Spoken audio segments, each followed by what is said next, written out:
My son called me. I'm getting married tomorrow. I withdrew all the money from your bank accounts and sold the house. Bye! I just laughed out loud.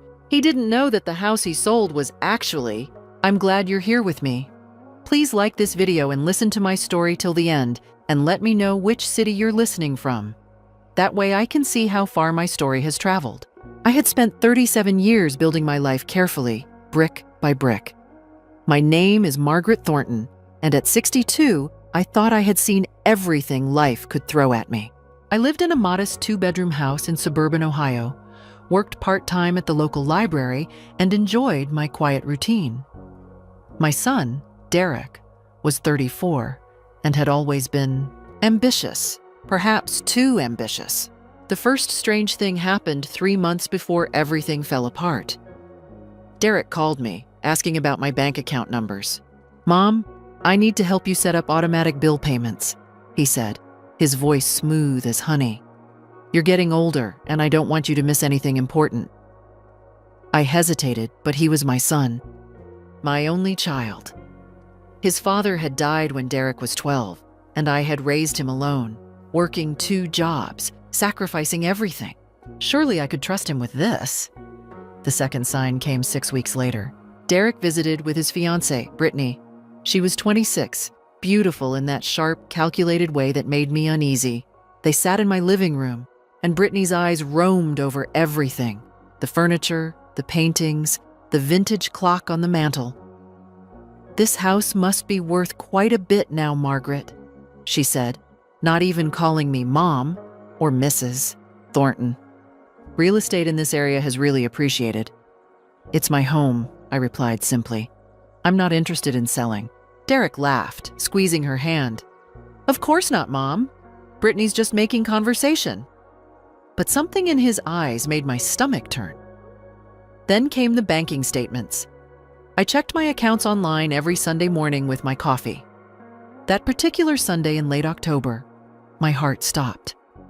My savings account, the one with $127,000 I had accumulated through decades of careful saving, through my husband's life insurance, through years of denying myself vacations and new clothes, showed a balance of $1,200. My checking account was empty except for $53. My hands shook as I called the bank. The representative, a kind young woman named Ashley, pulled up my transaction history. "Mrs. Thornton, it looks like these withdrawals were authorized through your online banking portal. The transfers were made to an account belonging to Derek Thornton. Is that your son?" I couldn't speak. I simply hung up. I sat in my kitchen for 3 hours, staring at the wall. How could he? Why would he? I had given him everything. I had sacrificed my youth, my opportunities, my relationships, and this was how he repaid me? My phone rang the next morning. Derek. I almost didn't answer, but something made me pick up. "Hey, Mom!" His voice was cheerful, excited even. "Great news! Tomorrow I'm getting married. Brittany and I decided not to wait. We're having a beautiful ceremony at the Riverside Country Club." My throat felt tight. "Derek, my bank accounts..." "Oh, that," he laughed, actually laughed. "Yeah, Mom, I withdrew the money. I needed it for the wedding and for our new start. Don't worry, you'll be fine with your Social Security. And here's the other thing. I sold the house. I had power of attorney from those documents you signed last year, remember? The closing was yesterday. You have 30 days to move out." The world tilted. "You sold my house?" "I got a great price, $340,000. That money's going toward our down payment on a condo in the city. Look, I have to go. Caterer's calling. We'll talk after the honeymoon. Bye, Mom." The line went dead. I sat there, phone in my hand, feeling the weight of betrayal crushing my chest. Then slowly, something else rose inside me. Not anger, not yet. Something colder. Something that made my lips curve into a smile. I started laughing. Softly at first, then louder, until tears rolled down my cheeks. Derek had no idea what he had just done. That house he sold? The one he thought was my simple suburban home worth $340,000? He had just made the biggest mistake of his life. Because the house Derek sold wasn't the house I actually lived in. It was the rental property I had purchased 15 years ago, the one I had deliberately registered in my name for tax purposes, the one currently occupied by tenants with a lease agreement lasting another 18 months. My real home, the one I actually lived in, mortgage-free, worth nearly $600,000, was in a trust under my late husband's mother's estate name. Derek didn't even know it existed. Oh, my foolish, greedy son. What had you done? The laughter faded, leaving behind something harder, something that settled in my bones like ice. I sat at my kitchen table, my real kitchen table, and forced myself to think clearly. What had I actually lost? The rental property Derek sold would create a legal nightmare for him. The buyers would discover tenants with a valid lease. The Hendersons had lived there for 3 years and had 16 months remaining on their current contract. Derek would face lawsuits from the buyers for fraud, possibly criminal charges for selling a property he didn't have the right to sell. The power of attorney he referenced? I had never signed such a document. Never. My stolen savings hurt more. $127,000 represented my security, my freedom, my future medical care. That money was meant to ensure I never became a burden to anyone. How bitterly ironic that my own son had stolen it to avoid me being a burden to him. But here was the crucial thing Derek didn't understand. I wasn't defenseless. I wasn't some confused elderly woman who would simply accept this betrayal. I had spent decades working in legal offices before becoming a librarian. I understood contracts, property law, and fraud. More importantly, I had kept meticulous records of everything. I opened my filing cabinet and pulled out the folder labeled Rental Property, Oak Street.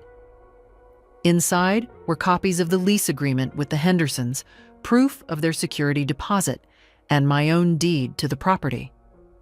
I had never given Derek power of attorney.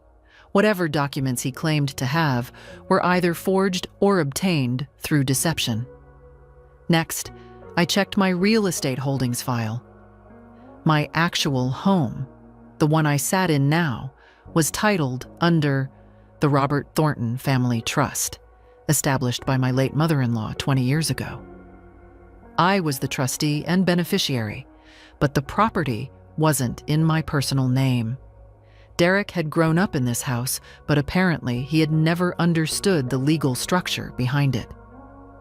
When I had purchased the rental property years later, I had deliberately kept it simple, in my own name, for tax purposes. Derek must have assumed that modest rental was my only asset. I made myself coffee and began listing what I needed to do. First, report the theft to the police. Second, contact my bank's fraud department. Third, hire a lawyer. Fourth, ensure the Hendersons were protected and informed. Fifth, gather evidence of Derek's fraud for the property sale. But as I wrote, my hand slowed. Did I want to send my own son to prison? The thought made me feel sick. Despite everything, he was still the little boy I had rocked to sleep, the teenager I had helped with homework, the young man I had been so proud of when he graduated college. Then I remembered his voice on the phone. Cheerful, casual. You'll be fine with your Social Security. As if he had done nothing wrong, as if stealing his mother's life savings and selling her supposed home was just a minor inconvenience for me to deal with. What kind of man had I raised? I thought of Brittany, with her calculating eyes and her pointed comments about property values. Had she pushed him to this? Or had Derek always been capable of such cruelty, and I had simply refused to see it? My phone buzzed. A text from my neighbor, Patricia. Maggie, saw a for sale sign go up at your rental on Oak Street yesterday, then come down this morning. Everything okay? I texted back. Long story. Can we meet for coffee tomorrow? Patricia had been my friend for 15 years. She was a retired paralegal. I would need allies for what was coming. That night, I barely slept. I kept imagining Derek's face when he realized what he had done. Would he feel remorse? Would he apologize? Or would he blame me somehow? Claim I had tricked him? By morning, I had my plan. I would not go to the police immediately. Instead, I would gather every piece of evidence, document every crime, and build an irrefutable case. Then I would confront Derek with the choice: make full restitution voluntarily, or face criminal prosecution.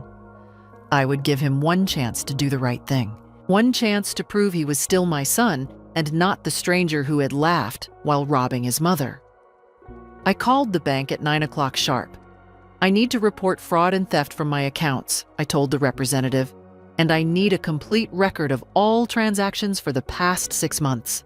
Of course, Mrs. Thornton, I'm so sorry this happened. We'll start an investigation immediately. Next, I called Martin Green, an attorney who attended my book club. Martin, I need your help.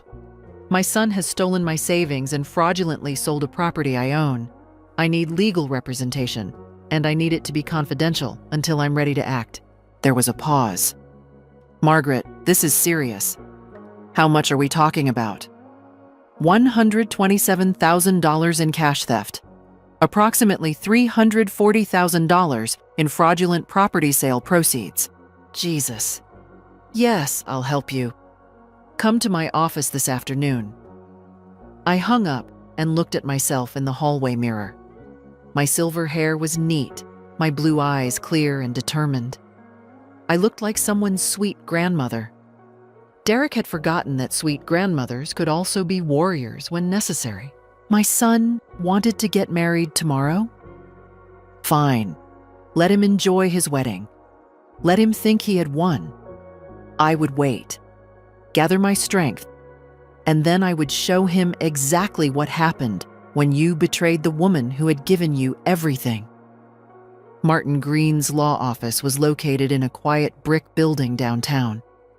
I sat across from him at his mahogany desk, my folder of documents between us. He read through everything with increasing disbelief, occasionally making notes on his legal pad. Margaret, this is worse than I thought, he said finally, removing his glasses. Your son forged documents to sell property he didn't own. That's not just civil fraud, it's criminal. He could face 5 to 10 years in prison. I know, I said quietly, but I need to understand all my options before I decide how to proceed. Martin nodded. Smart. Here's what we do first. File a fraud report with your bank to freeze any further transactions. Second, contact the title company that handled the property sale. They'll need to know the sale was fraudulent. Third, we file a police report. You can request that they investigate before pressing charges, which gives you some control over timing. What about the buyers of the property? They'll likely sue Derek for fraud once they discover the tenants. They may also sue the title company for failing to catch this. Either way, Derek will be liable for the full purchase price plus damages. Martin leaned back. Margaret, I have to ask, are you sure you want to go through with this? He's your son. I met his eyes. He stole my life savings and tried to make me homeless. What kind of son does that? We spent 2 hours preparing documents. By the time I left Martin's office, I had filed fraud claims with both my bank and the title company. The police report would be filed the next morning. As I walked to my car, my phone rang. Derek. Mom, why is the bank calling me about fraud investigation? What's going on? I took a breath, keeping my voice steady. Derek, the bank flagged the withdrawals from my account as suspicious. It's standard procedure when large sums are transferred. But I'm your son. Tell them it's fine. Is it fine, Derek? You took $127,000 without my permission. His voice changed, becoming harder. I had your permission. You gave me access to your accounts. For emergencies, not to steal everything I own. I didn't steal. I borrowed it. Brittany and I will pay you back after we're settled. He sounded defensive now, caught. And the house sale was completely legal. I had power of attorney. Derek, I never signed power of attorney papers. Silence. Then, yes, you did. Last year, remember?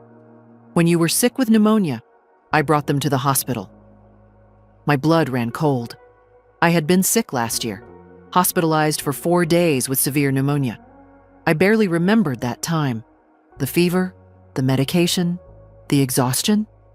Had Derek taken advantage of my illness to get me to sign documents I didn't understand? I need to see those papers, I said.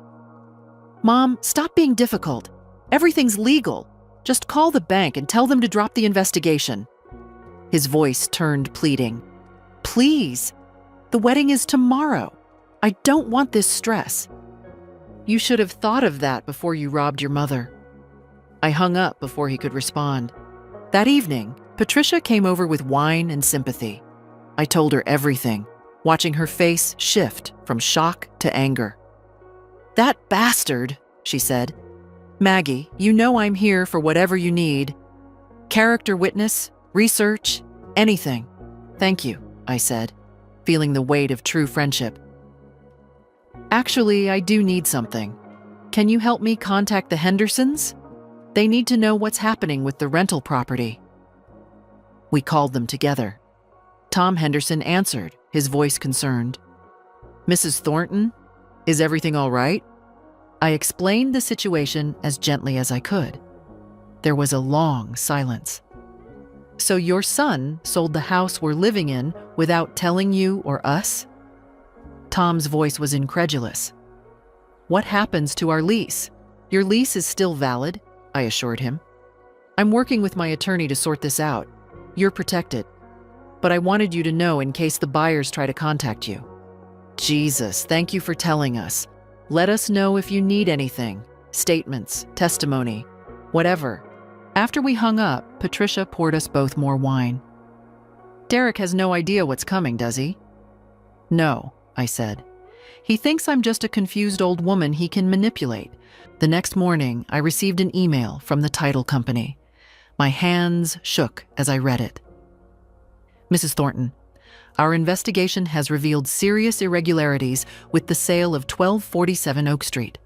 The power of attorney document submitted by Derek Thornton appears to contain your signature, but the notary seal is from a notary whose license was expired at the time. Additionally, the document is dated during your hospitalization, but our records show the notary was in a different state that day. We are treating this as potential forgery and fraud. We have frozen all funds from the sale pending investigation. The buyers have been notified and are pursuing legal action against Mr. Thornton.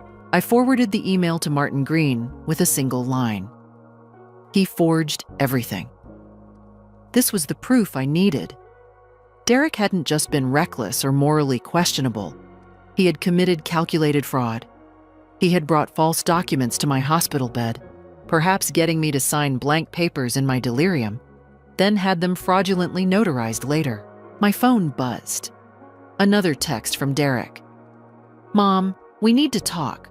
Can you come to the wedding tomorrow? Please? I want you there. I stared at the message. He wanted me at his wedding. The wedding he was paying for with my stolen money. The wedding he was having while I dealt with the chaos of his crimes. I typed back, I'll be there. Let him think everything was fine.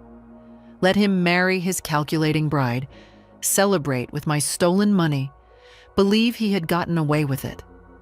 I would smile, take photos, play the proud mother, and then, when he least expected it, I would show him the consequences of betraying the woman who gave him life. The wedding was exactly what I expected. Expensive, showy, and utterly devoid of genuine warmth. The Riverside Country Club glittered with white roses and crystal chandeliers. I wore my best dress, navy blue, elegant, understated, and arrived early. Brittany looked stunning in a designer gown that probably cost $10,000. My $10,000. Derek stood beside her in his tuxedo, beaming like he didn't have a care in the world. When he saw me, he rushed over. "Mom, you came?" He hugged me tightly. "I'm so glad you're here. I know things have been weird, but this is a fresh start for all of us." I pulled back, studying his face. Did he really believe that? Did he think stealing from me was just weird and not criminal? "Congratulations, Derek," I said evenly. "You look very happy." Brittany joined us, her smile sharp. "Margaret, so nice of you to come. Derek was worried you'd be upset about, well, you know, the money and the house. But it's all for the best, really. You don't need that big house anymore, and Derek and I can build our future." "How thoughtful," I replied, my tone pleasant, but my eyes cold. The ceremony was brief. I sat in the front row, watching my son promise to love and cherish this woman who had helped him betray his own mother. During the reception, I made polite conversation, drank champagne I didn't taste, and took photos I would never want to see again. Then, just as they cut the cake, my phone buzzed. A text from Martin Green. "Police investigation opened. Fraud charges being prepared." Move forward? I looked at Derek, laughing with his groomsmen, completely oblivious. Not yet, I thought. Let him enjoy this moment. It would be his last happy one for a long time. The confrontation came 3 days later. Derek and Brittany appeared at my door, unannounced. Derek looked furious. Brittany's expression was icy calculation. "What the hell did you do?" Derek demanded, pushing past me into my living room. "The title company froze the money from the house sale. They're saying the power of attorney was forged. They're threatening to press charges." I closed the door calmly. "Perhaps because it was forged. You signed those papers." I signed blank papers while delirious with fever, not knowing what they were. "You took advantage of your sick mother." I kept my voice steady. "You also had them notarized fraudulently." Brittany stepped forward. "This is ridiculous. Derek was helping you. You're old, Margaret. You can't manage your finances or your property anymore. We were doing you a favor by stealing my life savings. It's not stealing if you're too senile to manage it yourself." Her mask slipped, revealing the cold opportunist beneath. "Derek is your son. Everything you have should go to him eventually anyway. We just needed it now." "I see," I said quietly. "So this was your plan all along. Find a man with a wealthy parent, manipulate him into stealing from her, then build your life on her money." Derek's face flushed. "Don't talk about Brittany like that. She loves me." "She loves your inheritance," I corrected. "Or what she thought was your inheritance." Brittany laughed, harsh and ugly. "You think you're so smart? You're going to drop these accusations or we'll make your life hell. We'll tell everyone you have dementia. We'll have you declared incompetent. We'll put you in a nursing home." I felt ice spread through my veins. "Is that a threat?" "It's a promise," Derek said, his voice low and threatening. "Mom, I'm trying to be nice here. Just tell the bank and the title company that you made a mistake. Tell them you authorized everything, then we can all move on. And if I don't?" Derek stepped closer, looming over me. "Then you'll find out just how difficult your life can become. We have lawyers too. We'll tie you up in court for years. We'll drain whatever money you have left in legal fees. We'll make sure everyone knows you're a confused old woman who can't remember what she signed." For a moment, I felt genuine fear. Not of their threats, I had evidence on my side, but of what my son had become. This angry, threatening man was a stranger wearing Derek's face. But I had not survived 37 years alone by being weak. "Get out of my house," I said, my voice like steel. "Both of you, now." "Mom, get out!" The force of my voice surprised even me. You have 5 seconds before I call the police. 1, 2. They left. Brittany spitting curses, Derek's face twisted with rage. As their car pulled away, I sat down heavily on my couch, my hands shaking. The mask was off. Now I knew exactly who I was dealing with. I called Martin the next morning. File the police report, press full charges.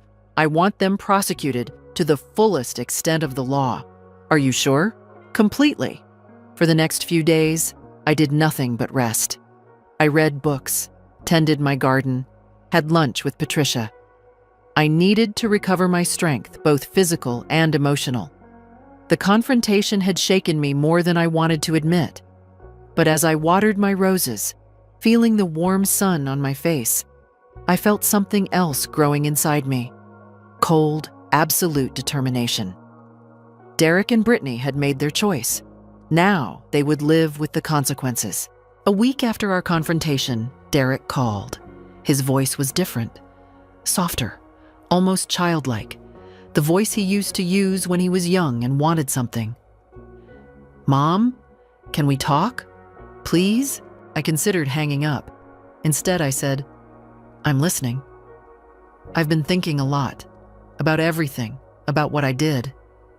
He paused, and I heard a genuine emotion in his voice.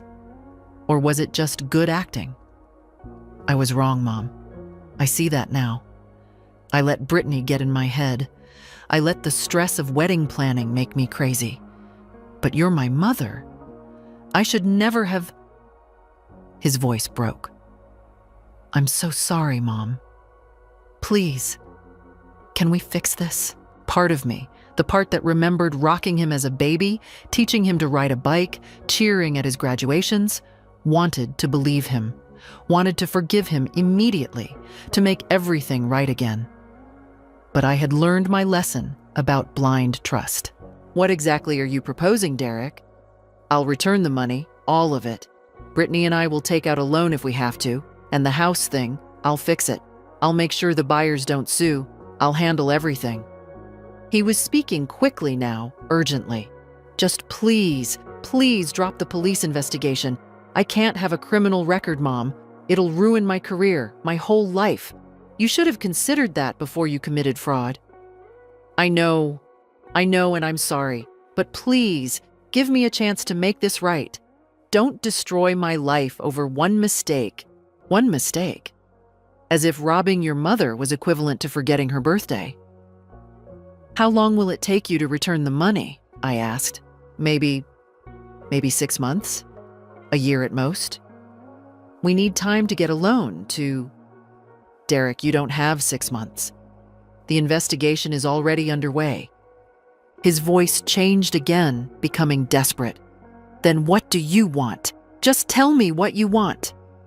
What I wanted was my son back. The real Derek, the one who had existed before Brittany, before greed had poisoned him.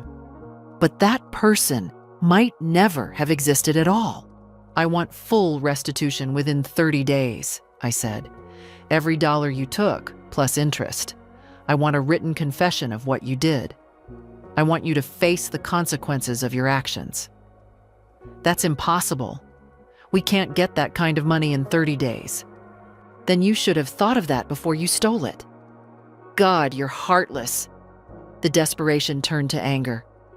"I'm your son, your only child. How can you do this to me?"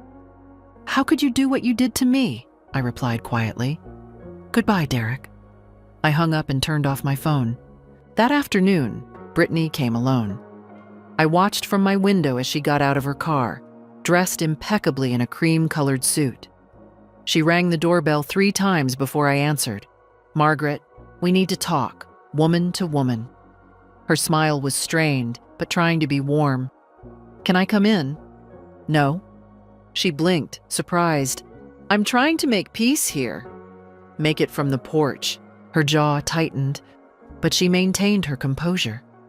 "Look, I know you think I'm some gold digger who manipulated your son, but I love Derek. I really do.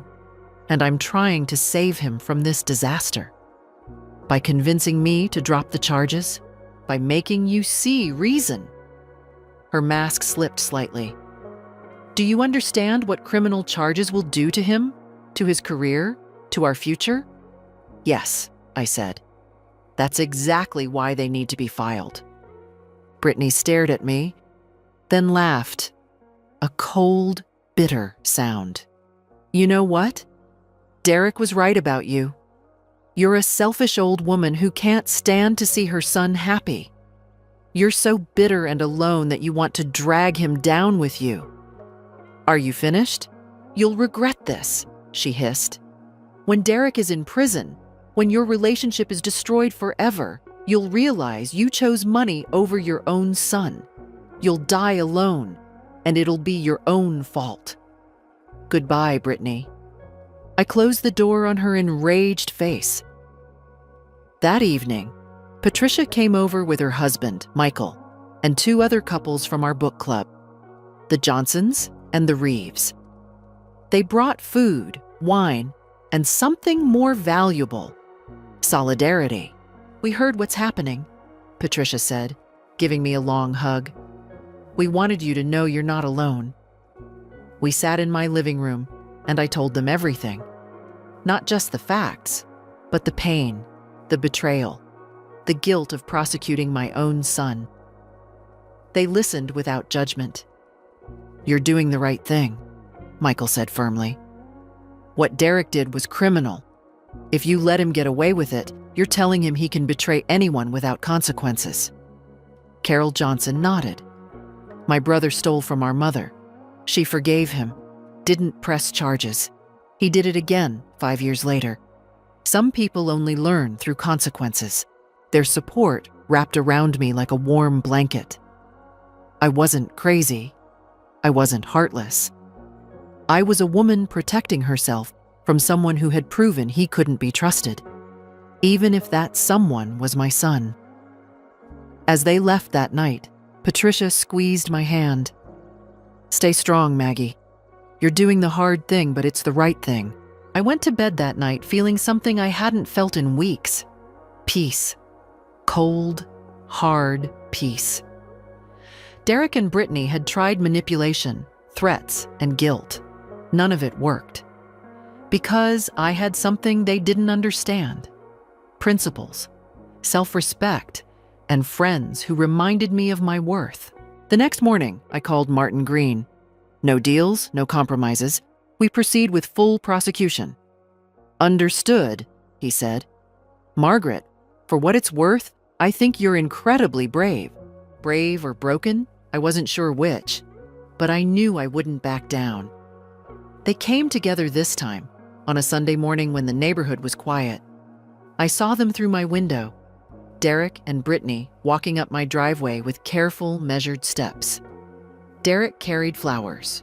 Brittany had a bakery box, peace offerings. I almost didn't answer the door. But curiosity won. What new strategy had they devised? Mom. Derek's voice was gentle, his eyes red-rimmed as if he'd been crying. Please, just give us 5 minutes. That's all we're asking. Against my better judgment, I let them in. We sat in my living room, them on the couch, me in my armchair, keeping distance between us. Derek set the flowers on the coffee table. Daisies. My favorite. Of course he remembered. Mom, we were wrong, Derek began. About everything, the way we talked to you, the things we said. It was unforgivable. He leaned forward, his expression earnest. These past 2 weeks, I haven't been sleeping. I keep thinking about what I did, about how I hurt you. You're my mother. You raised me alone, gave me everything, and I repaid you with betrayal. It was exactly what I had wanted to hear. So why did it feel like a performance? Brittany spoke next, her voice subdued. Margaret, I owe you an apology too. I was terrible to you. I said cruel things. The truth is, I was scared. She looked down at her hands. My own parents are poor. I grew up with nothing. When I met Derek, I saw a chance at a better life, and I pushed too hard. I pushed him to do things he shouldn't have done. Things you convinced him to do? I asked quietly. Yes, she admitted, meeting my eyes. It was my idea. The money, the house. Derek didn't want to do it. I persuaded him, told him you wouldn't miss it, that you'd want him to be happy. Her voice cracked. I was wrong. I'm so sorry. Derek reached for my hand. I didn't pull away. Mom, we want to make this right. We're willing to do whatever it takes. We've already taken out a second mortgage on the condo we bought. We can give you $100,000 within 2 weeks. The rest, it'll take time, but we'll pay every penny back. With interest, Brittany added quickly. Whatever you think is fair. And the criminal charges? I asked. Derek's face fell. That's the thing, Mom. If I have a criminal record, I'll lose my job. I work in finance. They'll fire me immediately. And then how can I pay you back? How can I support a family? He squeezed my hand. I'm not asking you to forgive me. I don't deserve that. But I'm begging you to give me a chance to fix this without destroying my entire future. Please, Margaret, Brittany said. We want to have children. Derek wants to give you grandchildren, but he can't do that from prison. Grandchildren. The word hit me like a physical blow. I had dreamed of being a grandmother, of holding Derek's babies, of passing on our family history. They knew exactly where to strike. Think about it, Derek pressed. Do you really want your grandchildren to visit their father in prison?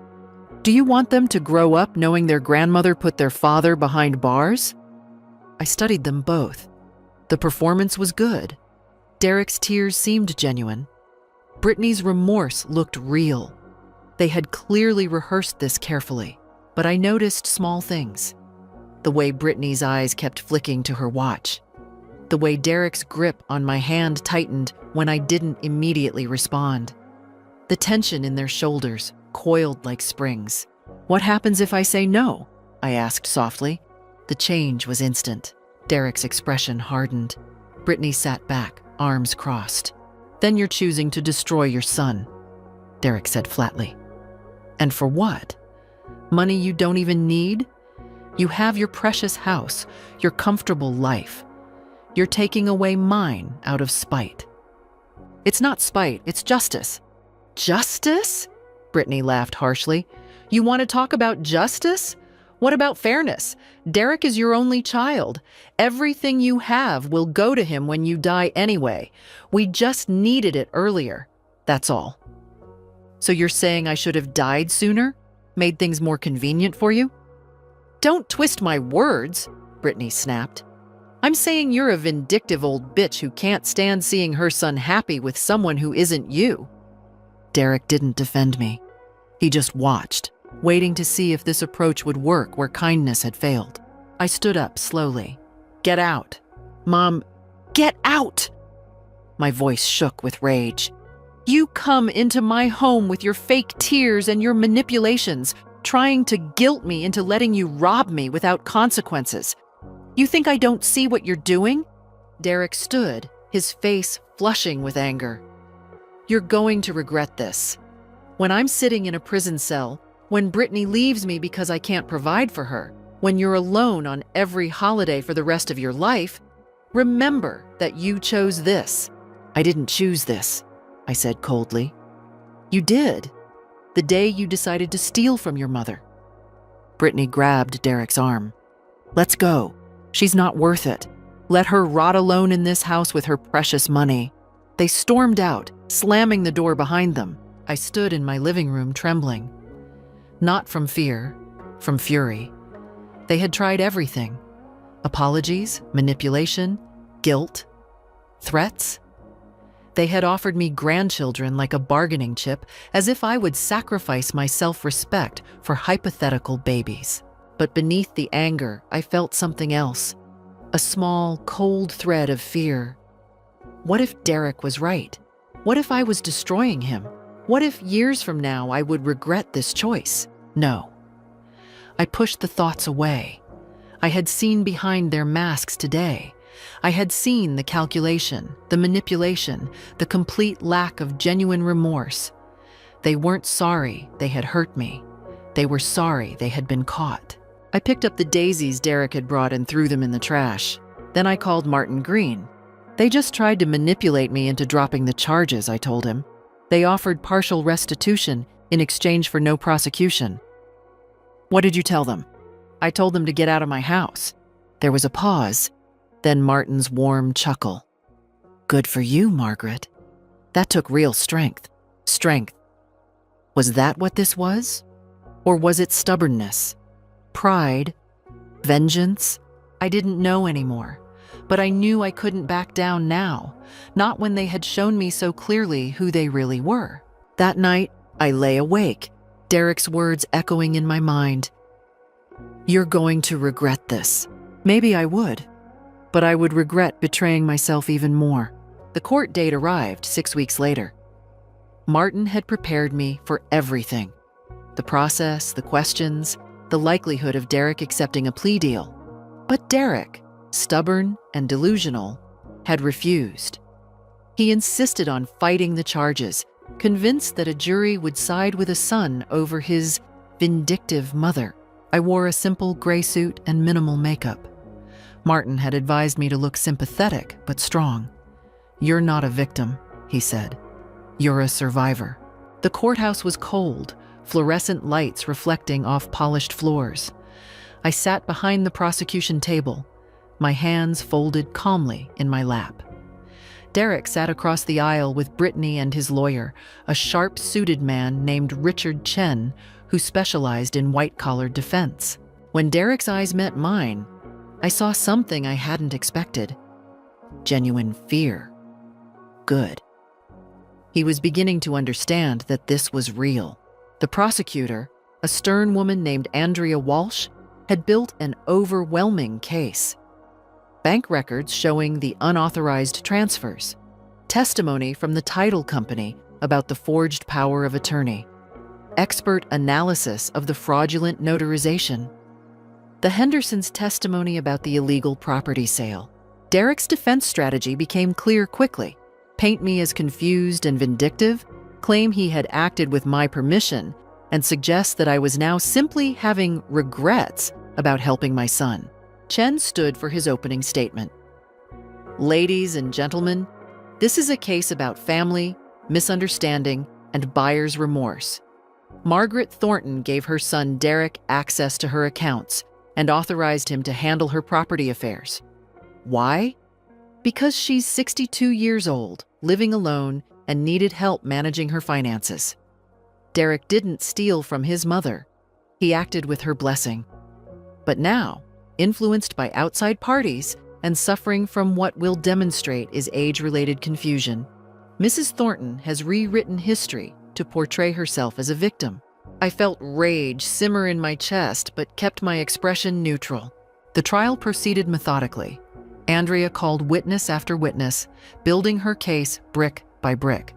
The bank representative testified that I had called immediately upon discovering the missing funds, distraught and confused. The title company representative explained the fraudulent documents. The handwriting expert showed how my signature on the power of attorney papers didn't match my normal signature. It was shaky, uncertain, consistent with someone signing under duress or while seriously ill. Then came my testimony. I took the stand, placed my hand on the Bible, and swore to tell the truth. Andrea guided me through my story gently but firmly. I explained my relationship with Derek, my pride in raising him alone, my devastation at discovering his betrayal. Mrs. Thornton, Andrea asked, did you give Derek permission to withdraw $127,000 from your savings account? No, I said clearly, never. Did you give him permission to sell your rental property? No. That property generates income that supplements my retirement. I would never authorize its sale.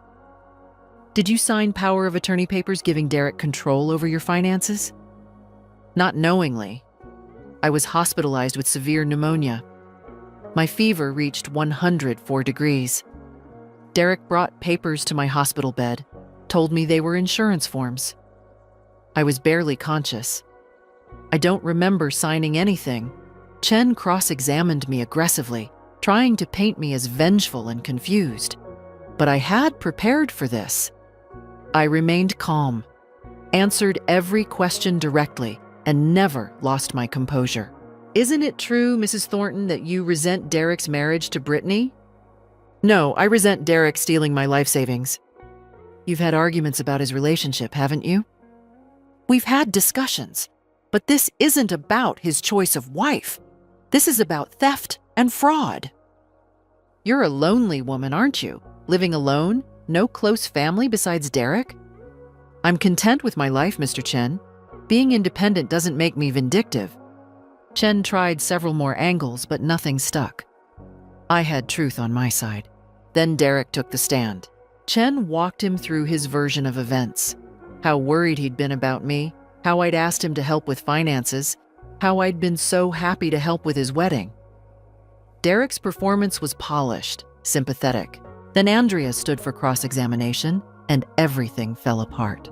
Mr. Thornton, you testified that your mother asked you to help manage her finances. When exactly did she make this request? Derek hesitated.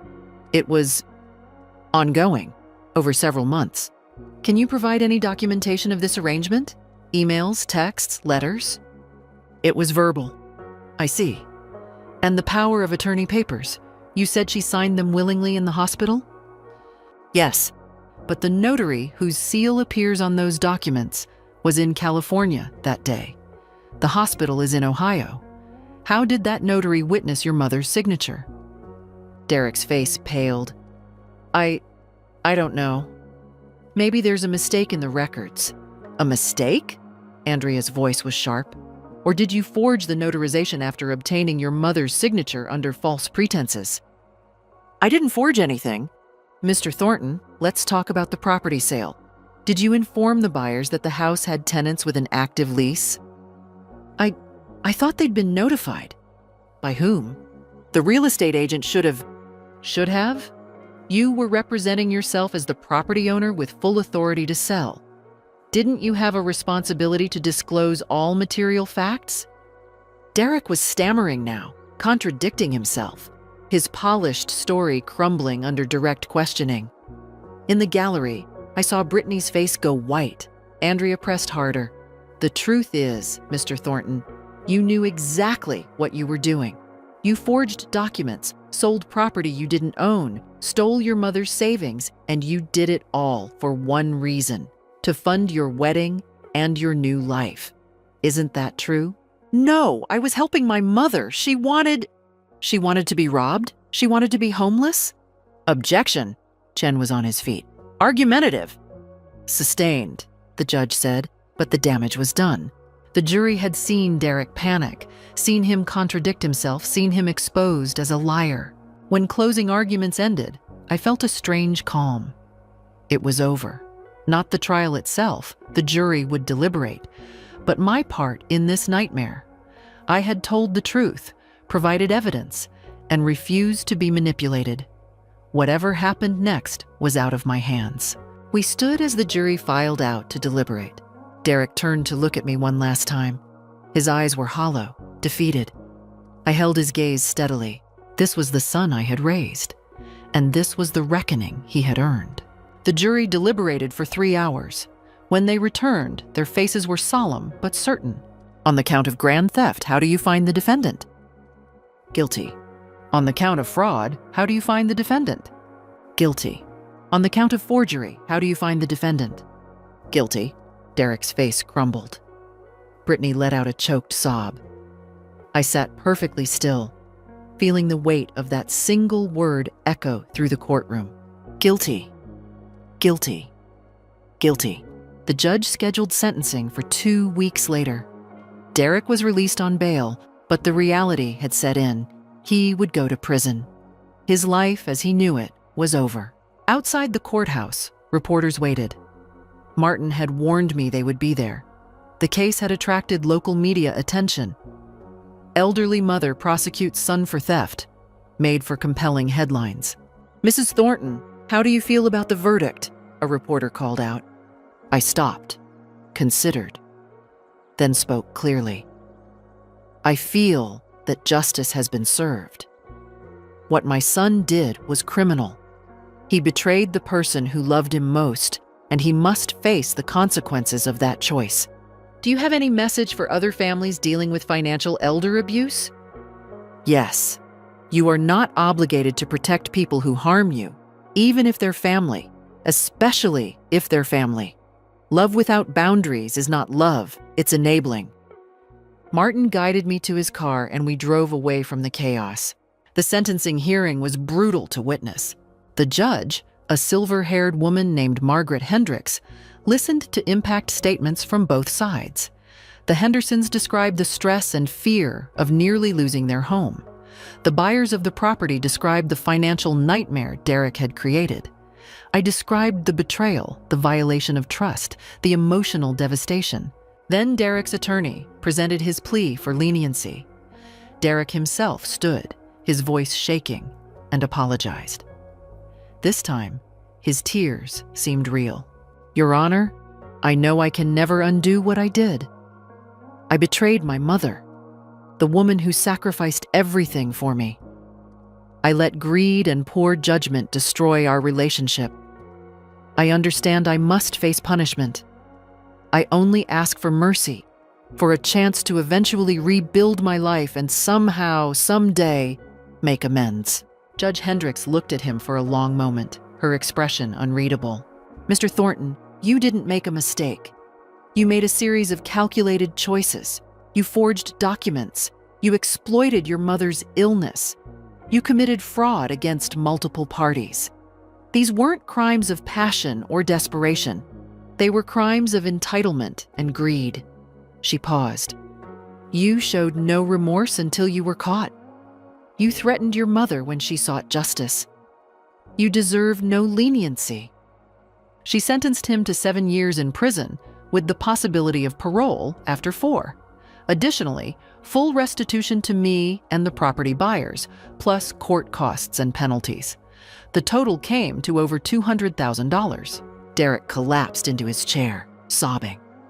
Brittany sat frozen, her face a mask of horror. As the bailiff led Derek away in handcuffs, he looked at me one last time.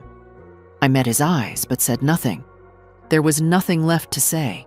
After the sentencing, Martin and I met in his office to discuss the restitution order. "The court has frozen Derek and Brittany's assets," he explained. "The condo they bought will be sold. Their bank accounts will be seized. They'll be paying you back for years, possibly decades." "What about Brittany?" I asked. "She wasn't charged criminally since Derek took the lead role, but she's liable for the restitution as his spouse. Her wages can be garnished, her assets seized. She'll be paying for his crimes alongside him." I thought about the woman who had called me a vindictive old bitch, who had tried to manipulate me with promises of grandchildren. Justice, it seemed, had its own plans for her. Over the following weeks, the consequences cascaded. Derek lost his job in finance. No firm would employ a convicted felon.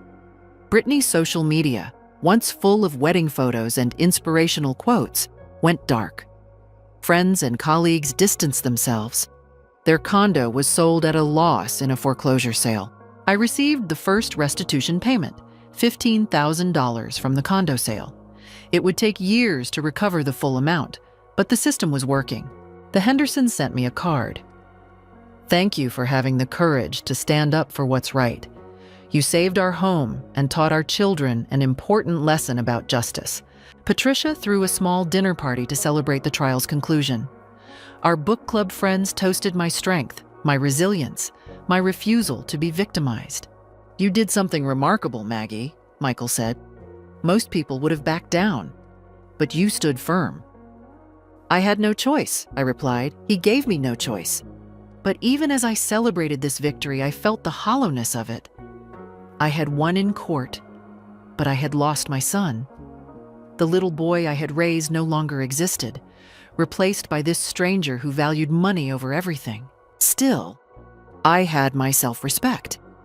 I had my home, my friends, my future secured.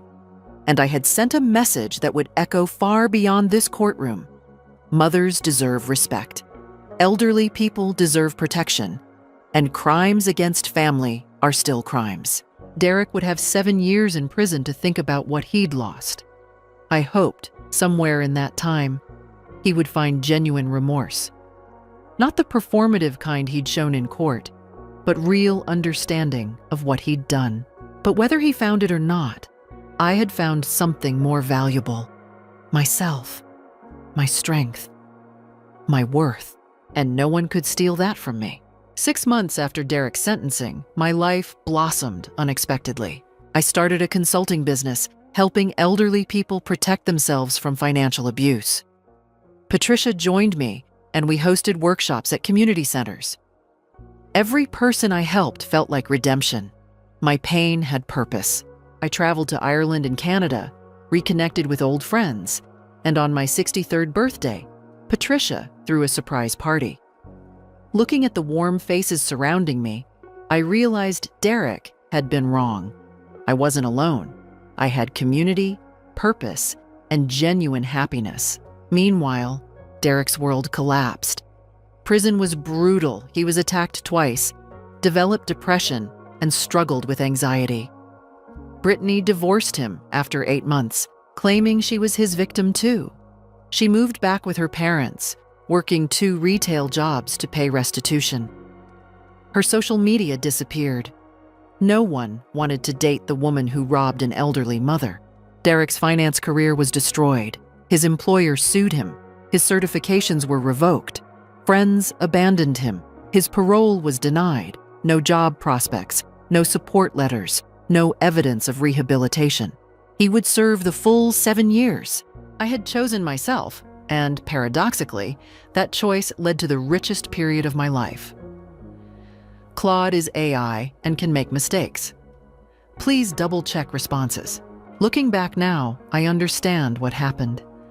I had loved Derek so completely that I forgot to teach him to love me back. I had given without boundaries, sacrificed without limits, and in doing so, I had raised someone who believed he was entitled to take. The greatest lesson I learned? Love without respect is worthless. Family without integrity is meaningless.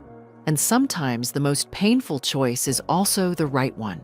My son is in prison because he committed crimes, not because I'm vindictive, but because he chose greed over love. I didn't destroy his life. He did that himself. What would you do if your child betrayed you this way? Would you have the strength to choose justice over guilt? Thank you for listening to my story. I hope it helps someone out there recognize the warning signs, set healthy boundaries, and remember that protecting yourself isn't selfish, it's survival.